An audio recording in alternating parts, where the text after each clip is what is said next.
começar logo esquentando a coisa aí. E esse início de ano, esse início de governo aí, qual que é a visão do André para o Brasil com um novo governo, né?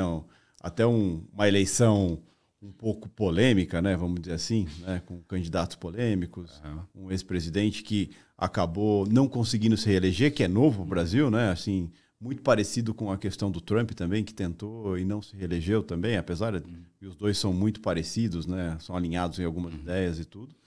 E acabou voltando aí o Lula, né? E qual que é a sua visão para o mercado e tudo mais, né? Acho que muita gente achou que ia ser o caos do mundo para o mercado e tudo, e a gente está percebendo que não está bem assim, né?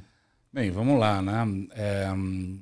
Acho que a primeira coisa que a gente precisa ter em mente porque a gente vai ter que tratar de alguns temas aqui, né? Política, economia, né? As intersecções entre isso, sempre é um tema bastante árduo, né? Para dizer o mínimo. Mas o que eu queria colocar, a primeira provocação, o meu trabalho não é estar certo.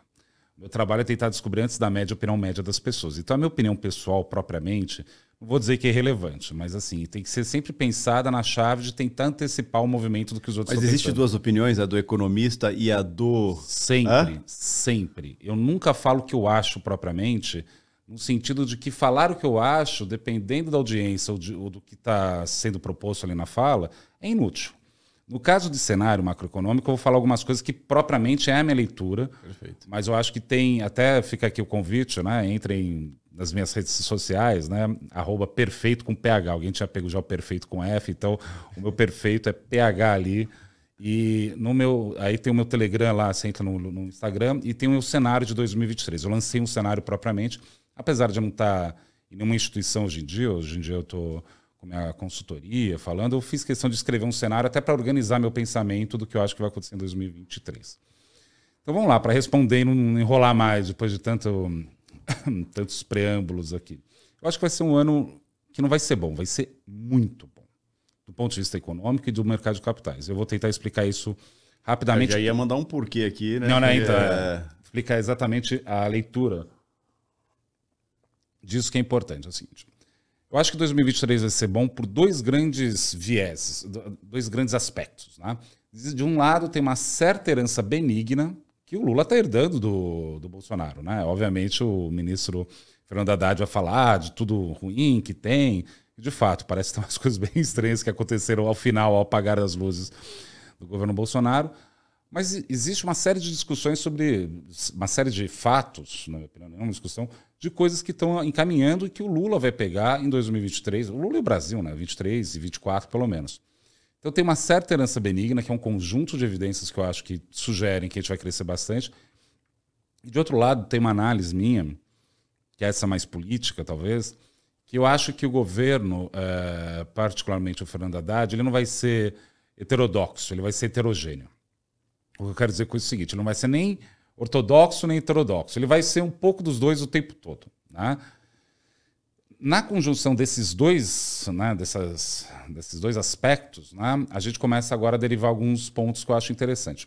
Vamos pegar primeiro dessa certa herança benigna que eu coloquei. E para falar disso, vou ter que falar rapidamente. Economista é um saco, né? A gente tem que falar um pouco da teoria por trás, né? A despeito de toda a polarização que a gente viu recentemente, né, basicamente você tem dois tipos de abordagens ou de economistas, né? Você tem um economista que é do lado da oferta e um economista que é do lado da demanda, né? Falando rapidamente como funcionam os dois.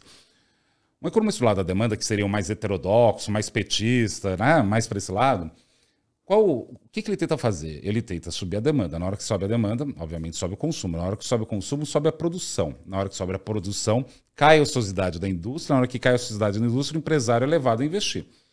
Somos todos felizes, né? Qual o problema desse ajuste do lado da demanda? É que ele necessariamente é inflacionário, porque como ele vai ter que puxar o limite da produção lá para cima para cair a ociosidade, isso necessariamente está estressando o tecido econômico. Dá para perceber isso facilmente. Então, ela tem uma característica, um componente que é inflacionário, porque a sinalização que você quer dar para o mercado justamente é que os preços estão subindo. Logo, você que está produzindo, sai correndo para produzir, porque você vai conseguir pegar mais dinheiro. Esse daí é do lado da demanda.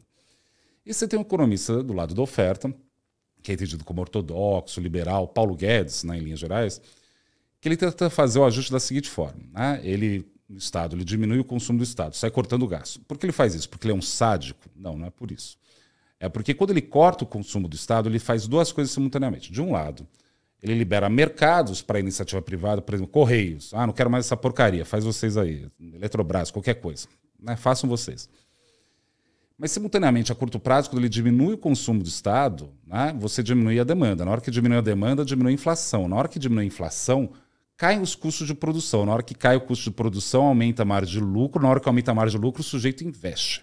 Repara que esse ajuste do lado liberal, ortodoxo, do lado oferta, ele é um ajuste necessariamente no longuíssimo prazo. Né? Tanto é que eu achava um absurdo, justo eu, ficava defendendo o Paulo Guedes e o Bolsonaro, porque eu falava assim, é um absurdo teórico vocês exigirem crescimento a curto prazo. O sentido de um ajuste desse tipo é justamente tentar fazer ajuste a longo prazo, não no curto prazo.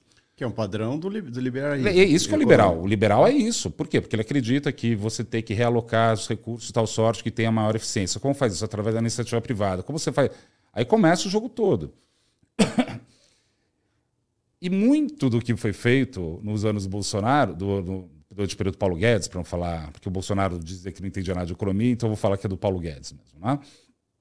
Vão começar a surgir agora. Por exemplo, foi feito o BR do Mar, que lida com cabotagem, a questão toda do saneamento, o Saxida, que é um economista que o pessoal mais à esquerda odeia de paixão, por assim dizer, né? Só falam mal dele o tempo todo.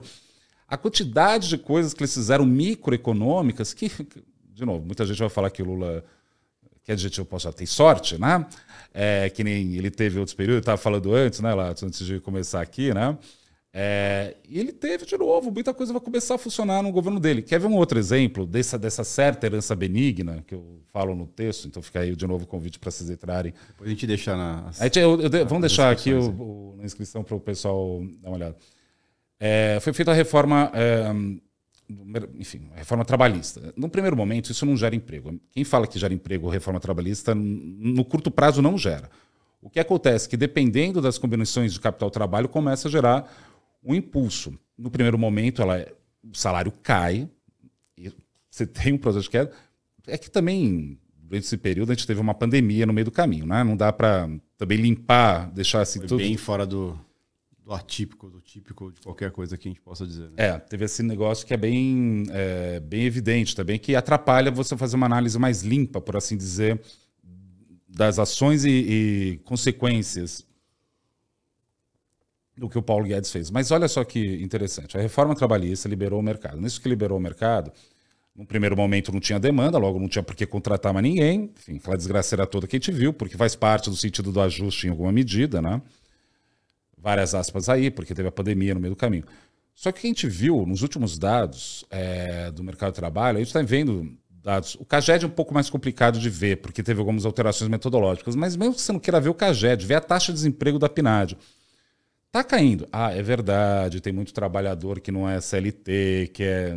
Enfim, é tudo verdade isso. Mas a principal variável que eu olho, que eu acho que também indica um crescimento maior para esse ano, é a massa salarial. O que é a massa salarial? Quantidade de dinheiro, é a quantidade de dinheiro na mesa. Né? O IBGE faz uma estimativa de quanto é o conjunto de salários ou rendimentos habituais. Não estou nem falando que tem uma diferença entre habitual e efetivo. Então, o cara tem um rendimento, de repente pingou R$600 de auxílio, aumentou dele. O habitual ignora isso, ele só vê quanto habitualmente você ganha de fato. Está subindo 12% acima da inflação em 12 meses. Por quê? Porque você teve um ajuste violento no mercado de trabalho, só que agora entrou num ritmo bom. Isso daí vai virar aumento de consumo das famílias no ano que vem. No ano que vem não, minto, esse ano já, né? Então existe uma certa herança benigna, que eu tenho certeza que meus colegas mais à esquerda, até petistas, vão odiar ao falar isso, né? Eu até soltei esses dias no Twitter, falei, não, tem uma herança benigna. Herança o quê? De 33 milhões de fome, né? Gente morrendo de fome.